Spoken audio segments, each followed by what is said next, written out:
Bwana, kumbuka kwamba bidada alishazaliwa na laana. Sasa alikuwa amekurupuka nyakati za usiku, akaanza kuifokea mizimu. Kwa nini inamsumbua? Kama kwa waganga ameenda sana, nani ametimba viringe karibia vyote, akaambiwa wewe laana yako bana sio leo wala kesho kutoboa, na ili laana yake iweze kuisha basi ni kutokea siku ambayo ataanza kutimiza matakwa ya wale mizimu, ndio laana hiyo ni kama itakuwa imeisha ama atakuwa amepata afadhali. Sasa Mwamba Maki wenzake wamesha kunywa sana pale bar, wameelewa kinoma. Kuwapeleka tu kwenye taksi kupanda gari ilikuwa msahara mzito, kwani miambo walikuwa wanabisha wanataka waendelee kunywa soju. Basi alipopakia wenzake yeye akazama ndani ya kistoo fulani hivi kwenda kujipatia moto baridi moja ya kupumzikia nyakati za usiku wakati anaenda kulala. Lakini kuna miamba wawili walikuwa wamepaki gari yao nje kidogo ya ile store. Mmoja akabakia ndani ya gari, mwingine akaingia ndani lengo aweze kupata ulabu. Lakini Mwamba Mark alipotazama viatu vya Mwamba vilivyo vichafu akaanza kushtukia kwamba huyu huenda ametokea maeneo ya Chaka tu Chaka, na siku zote watu wanaotokeaga Chaka tu Chaka wanakuaga ni watu wa matukio. Akashtuka kwamba huenda huyu jamaa ni mzee wa matukio huyu. Hasa naye bidada Yori wakati huo alikuwa anaifuatilia gari hii kwa mwelekeo na miongozo wa ile mizimu ambayo inamsumbuaga nyakati za usiku. Alipowatazama miamba akagundua hawa ni wapiga chuma, hawa hana uwezo wa kuwashinda. Sasa akatamani kuwapigia simu polisi ili waje kumsaidia. Sasa akaingia ndani ya kituo fulani hivi cha kupigia simu. Sasa ile anataka tu kupiga simu, akaona wale miamba wamerudisha gari yao reverse, wamegongesha gari yake alafu wao wakachomoka. Na kwa kuwa miamba walikuwa wanaendesha gari ovyo ovyo, sasa wakataka kumgonga bidada mmoja hivi, alikuwa ni mwanafunzi. Haraka sana Mwamba Maka akamwahi yule mtoto na bahati nzuri hawakumgonga. Haraka sana bidada Yori akapanda ndani ya gari akataka kuwafukuzia wale vibaka, na Mwamba naye akazama ndani ya gari ya bidada akasema, mimi ni mpelelezi, tafadhali naomba unisaidie kuwakimbiza hiyo gari iliyotoka. Sasa ile kuja kutazamana usoni, wewe bwana wewe, sio unakuja kugundua hao ndio walikutanaga kipindi kile. Bidada amekutwa na simu ya yule marehemu, akasema sasa nisaidie kwanza kumkamata huyo, afu mahojiano yatakwenda kujili. Sasa mshikaji kila akitoa maelekezo, pita huku ili tuwafikie haraka, lakini bidada anasikiliza maelekezo kutokea kwa mizimu. Kwa hiyo bidada anapita njia za kwake tu, amsikilizi kabisa Mwamba. Mzimu uliokuwa unatoa maelekezo ni mzimu ambao ulikuwa unafanyaga kazi ya taxi driver. Unajua shortcut zote ya mji. Mwamba anabaki anashangaa tu bidada anachochora gari alafu kila kona anaijua. Sasa mshikaji akiwa ndani ya hili gari akawa anatazama mbele, akagundua kuna kimdori cha nyani mweusi, ishara ya kwamba bidada alizaliwa kwenye mwezi wa nyani, na bibi yake aliwahi kumtahadharisha kwamba ukija kukutana na mwanamke aliyezaliwa katika mwezi huo usije ukajaribu kufunga naye ndoa. Mwamba akaanza kutetemeka kwamba huenda nikikutana tu na mwanamke kama huyo hapa naweza nikafa. Jamani, huyu dada anapokimbiza gari huenda ndio siku yangu ya mwisho leo. Na mwisho wa siku bwana wewe, si wakaweza kuwakuta wauni wajoro wakiwa wanazichochora njiani. Haraka wakaamua kufukuzana nao, na miamba waligundua kabisa kwamba wanafukuziwa. Hasa tu ya mwisho walifanikiwa kuwazuia miamba hawana kwa kuelekea popote pale. Sasa Mwamba akawa ametoa mkono wake kwamba high five, anashangaa bidada arudishi mkono. Na hii ni namna ambayo Wakorea wengi huwa wanapendaga kupongezana baada ya ushindi wa kitu chochote kile, wanapenda sana kugongeshana mikono yao, lakini bidada hakufanya hivyo. Mshikaji akashuka chini kwanza, akaanza kuwatembezea kichapo wale miamba, aliwadunda vizuri tu. Sasa Mwamba akiwa amechoka sana, kuna jamaa mmoja akataka kumpiga kwa nyuma, bidada akamuwahi. Sasa mshikaji bana amechoka, yuko pale chini, akawa ananyanyua mkono kwamba bidada aweze kumnyanyua, lakini bidada akamshika Mwamba na lungu. Mwamba akaanza kuona bidada mbona kinadharau, ndio msaada gani anatoa huo? Na baadaye mshikaji akasema basi hawa miamba ngoja niwapeleke kituo cha polisi. Leo bidada akasema mbona bado utafiti haujaisha, kwa sababu nyuma ya hiyo gari kuna mwili wa mtu ambaye wamemuua. Jambo hili lilimshangaza sana Mwamba, akaraki anajiuliza huyu bidada amejuaje kwamba hapa nyuma ya gari kulikuwa kuna mwili? Na kumbe hao miamba walichokuwa wamekifanya, walimuua huyo mzee na wakatoa pesa zake zote na wakamuua yeye ili kuhakikisha kwamba hakuna ushahidi. Mwisho wa siku maafande wakafika eneo la tukio na kuwakamata wale wahalifu. Ule mzimu wa yule mtu aliyekuwa ameuliwa ukamshukuru bidada Yori na kuondoka kwa amani. Na bidada akirudi nyumbani baada ya kusaidia kitu chochote kile kuhusiana na mzimu, basi analala kwa amani kwa sababu mizimu inakuwa imsumbui sana. Basi naye Mwamba Maki anarudi nyumbani hali ya mawazo kinoma. Mwamba mawazo ya bibi yake kwamba akikutana na mwanamke ambaye amezaliwa katika mwezi wa nyani mweusi amuogope sana, akawa anawaza usiku mzima, anaota ati anafanya mazoezi afu anakutana na bidada, na kila anapomshika bidada Yori mkono wake ndipo anapogundua kwamba bidada Yori anabadilika sura na kuwa mtu kama wa kiume hivi. Sasa kabaki anajiuliza kwa nini huyu bidada anageuka sura yake. Mwisho wa siku Mwamba akawa ameamka kutokea usingizini baada ya kuwa na ndoto ya kutisha kiasi kile, yani anamuogopa yule mwanamke sio poa. Sasa Mwamba amefika ofisini kwake ndo anamkuta mshikaji wake kutokea asubuhi yuko pale ndani. Jamaa akaanza kumuuliza, oya, uliwezaje kuwakamata wale wahalifu kirahisi namna ile? Sasa Mwamba akasema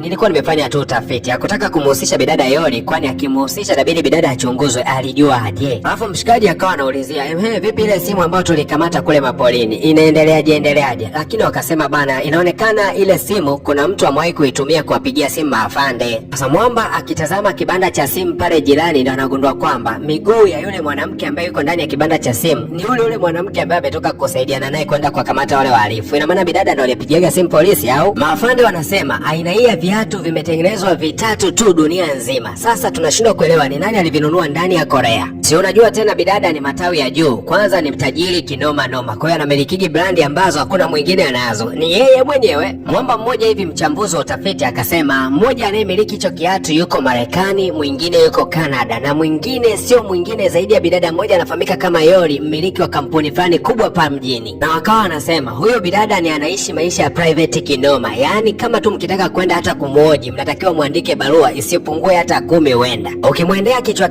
huyo bidada ukutani naye hata kidogo. Mwamba kabaki anashangaa. Ina maana yule dada ambaye nilikutana naye siku ya jana ni hatari kiasi hicho? Basi Mwamba maki kwa sababu jana alishirikiana na kabidada, yeye akaamua kutimba katika hiyo hoteli ambayo bidada mara nyingi anashinda. Sasa amefika tu akamwambia kwamba bidada ana kikao muhimu, hawezi kukutana na mtu yeyote ambaye hana mwaliko naye. Kwa bahati nzuri bidada yule naye alikuwa anapita mitaa hiyo. Alipoweza tu kumuona Mwamba maki akasimama, akaanza kujiuliza huyu jamaa anakuja tena kunifuatilia nini tena? Bidada alichomoka naye moja kwa moja, hataki mazoea kabisa na mtu yeyote ambaye anajihusisha na masuala ya kiafande. Lakini bidada kadri anakokimbia ndivyo ambavyo Mwamba anazidi kumfuata. Alimfuata mpaka katika vyumba vya kubadilishia nguo watoto wa kike. Sasa ile anakaribia tu kumkamata bidada, ghafla kuna wafanyakazi wa kike walikuwa wanaingia humo ndani. Wakawa wanaongea maneno fulani ya kimbea. Wanasema unajua bidada Yori anajifanya matawi sana, lakini muda wote mikono yake anafunika gloves. Huenda kabidada kana mikono mibaya, huenda kamwahi kuungua, kana ajali mbaya sana mikononi mwake, ndio maana kana ficha mikono ubaya tu. Lakini hata kabla hawajamaliza kufanya umbea wao, ghafla tu akagundua kwamba bidada Yori alikuwepo katika mitaa hiyo. Waliogopa kinoma, wagesi kama vibarua vishaota nyasi. Na Mwamba alipogundua kwamba bidada anaondoka, naye akaamua kuchomoka kwenye makabati, akaanza kukimbia. Sasa wafanyakazi wakapiga makelele, jamani, dume kwenye vyumba vya kubadilishia nguo watoto wa kike hilo. Bidada Yori alikimbia mpaka ndani ya ofisi yake, akatoa zile gloves, akajitazama mikono yake, akasema eti nina kovu. Wajinga kweli hawa watoto. Sasa Mwamba hajakata tamaa, akafika mpaka huko ofisini. Bidada akabaki anashangaa, hili jamaa mbona linamizuka sana na mimi kiasi hiki? Kwa nini? Basi wote wakaanza kusikiliziana. Wako wote ndani ya ofisi moja wanatafutana humo ndani. Bahati mbaya Mwamba anafungua tu mlango akakutana na bidada Yori uso kwa uso. Bidada akati anataka kuanguka, Mwamba akawa amemnasa mkono, lakini wakati huo mikono inataka kugusana, bidada alijizuia kadri anavyoweza. Alifanikiwa kuzuia mkono wake usigusane na huu mkono wa huyu jamaa. Jamaa akabaki anashangaa namna ambavyo bidada ameogopa kugusana mkono pamoja na yeye. Sasa Mwamba akasema mimi sikuja na mambo mengi, nimekuja tu kutaka kujua mawili matatu. Wewe kwanza ulijuaje kwamba yule mtu alikuwa amefia katika lile eneo na nilikukuta una simu yake? Ilikaje kitu? Basi bidada akafunguka akasema hata nikikwambia uwezo ukanielewa. Mimi hapa iliniongoza nafsi ya yule mtu aliyekuwa amekufa. Mwamba akasema hebu tuwe serious kidogo. Kabla hata hajaanza kujibiwa tena, ghafla tu mwenyekiti akaja akazuia maongezi yao. Mwenyekiti akawa anasema mnakuaje ofisini mko wawili tu, mwanaume na mwanamke? Hebu kuwa makini bana, usishinde katika ofisi wewe na mwanaume peke yenu, unatengeneza taswira mbaya ya ofisi. Alafu mwenyekiti akasema kwa nini bado unaendelea kufuatiliwa na mizimu wakati tulikufanyia tambiko? Hivi kulikuwa kuna shida gani kwani? Asa wakati Mwamba anatoka katika hoteli ya bidada ndo anakutana na Sanjay, yule Mwamba ambaye alimuua girlfriend wake. Sasa anaingia hapa ndani ya hoteli, lengo ni kumfukuzia mdogo wa bidada Yori. Alafu Mwamba akaendelea kujigamba akisema kwamba wao, naona umetokea katika hoteli ambayo mke wangu mtarajiwa atakuwa anakaa hapa, si ndio? Lakini Mwapki akasema okay, naona unaendeleza utajiri wa baba yako, kwa hiyo unaenda kudeti na mtu ambaye ni wakishua hivyo au sio? Wakishua kwa wakishua. Bibi naye kama kawaida yake akaanza kumpigia mjukuu wake, mjukuu wangu umesahau muda wa Sabato, wahi haraka sana huko kuna ibada, nimemwalika leo mchungaji mmoja hivi 3:30. Lakini Mwamba akaanza kulalamika, bibi mwenyewe na kazi zangu bana, sio kila siku ibada. Bibi akaanza kusema hakuna kitu cha muhimu zaidi ya ibada bana. Lakini kumbe Mwamba alikuwa anaelekea ndani ya kituo cha watoto yatima na alikuja kuleta zawadi kibao. Jamaa ana mtindo huo wa kusaidia sana vituo vya watoto yatima, na Mwamba anaamini kwamba kuwasaidia watoto yatima ni ibada kamili kabisa kuliko kushinda katika makanisa na matempo mbalimbali kuwasikiliza wachungaji ambao wameshiba sadaka. Unajua bwana, kuna kucheza mpira na kusakata kabumbu. Hawa watoto wanasakata kabumbu kindoma yani. Walikuwa Mwamba ndio wamemweka golikipa, wanapiga makiki, Mwamba anajitahidi kudaka lakini kila kiki linazama. Sasa hatua ya mwisho Mwamba akaamua kuzuia mpira mmoja. Katika harakati za kupangua ule mpira ukaenda ukavunja dirisha la mkuu wa hichi kituo. Kareka bidada kasimamizi ka kituo kakasema, hata hivyo principal ameondoka, yuko mbali kikazi, ila tunaweza tukaunganisha dirisha lake tukaliweka sawa kabla yeye hajarudi. So kwa kuwa hakukuwa na funguo za kuingilia ndani ya ofisi ya mkuu wa hiki kituo, basi Mwamba akaamua kupanda kupitia ukuta na moja kwa moja akaingia ndani akautoa ule mpira. Basi watoto wanamshangilia, shujaa shujaa. Sasa Mwamba namna alivyokuwa ameupanda huo ukuta akapata wazo moja la ajabu sana kuhusu kesi fulani ambayo inasumbua. Unadhani ni wazo gani ambalo Mwamba alikuwa ameweza kulipata? Tukutane katika episode ya 3. Kumbuka kwamba ni hiyo hapo inayojitokeza juu kabisa upande wako wa kushoto mwa screen.